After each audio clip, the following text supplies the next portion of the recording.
Kakinada Avatar Meher బాబా centre వార్షికోత్సవ వేడుకలు ఘనంగా నిర్వహించారు. తొలుత సప్తవర్ణ పతాకావిష్కరణ మెహర్ బాబా ప్రేమికులు కె రాము ఎగురవేశారు. ఈ సందర్భంగా సెంటర్లో గల మెహర్ బాబా మందిరాన్ని పూలతో అందంగా అలంకరించారు. పెద్ద సంఖ్యలో మెహర్ బాబా ప్రేమికులు తరలివచ్చి మెహర్ బాబాను దర్శించుకుని ప్రార్థనలు చేశారు.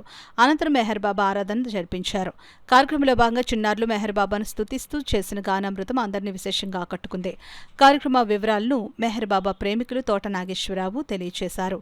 ఈ కార్యక్రమంలో కాకినాడ సెంటర్ ప్రెసిడెంట్ తోట పెద్దబాబు, సెక్రటరీ పట్నాల రాజేష్, ప్రముఖ వ్యాఖ్యాత తోట నాగేశ్వరరావు, మెహర్ బాబా ప్రేమికులు గోవిందరాజు, విశ్వనాథం, మల్లిపూడి మెహర్ బాబా, డాక్టర్ తోట అనంతలక్ష్మి, పి మెహర్ ప్రసాద్, పెద్ద సంఖ్యలో మెహర్ బాబా ప్రేమికులు పాల్గొన్నారు.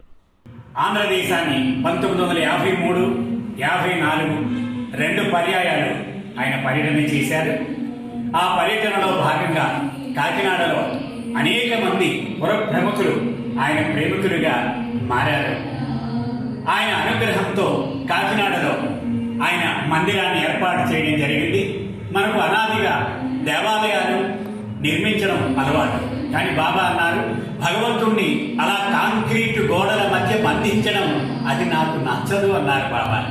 నీ హృదయమే భగవంతుని ఆలయంగా మారిపోవాలి. మరి ఆయన యొక్క ప్రార్థనా స్థలాన్ని కేంద్రము అని పిలువమన్నారు. ఆయన ప్రేమికులందరూ సమావేశమై ఆయన పనిని చేపట్టడం గురించి ప్రణాళిక చేయడానికి ఒక ముఖ్య స్థలంగా దానిని పరిగణించమన్నారు.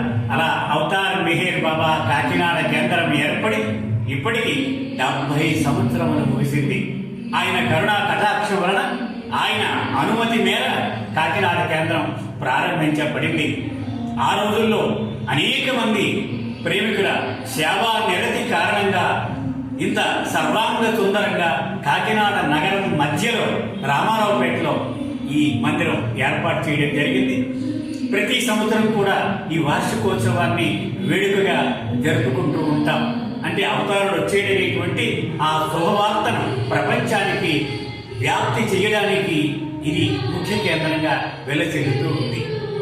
ప్రతి ఆదివారం సాయంత్రం 6 గంటల నుంచి 8 గంటల వరకు సంకీర్తనలు, ప్రార్థనలు, గ్రంథ పఠనము జరుగుతూ ఉంటుంది. ముఖ్యంగా బాబావారి సాహిత్యము పూర్వం నుంచి కూడా తెలుగులో కాకినాడ కేంద్రం ముఖ్య స్థలంగా ఆంధ్రదేశానికి అందుబాటులోకి వచ్చింది.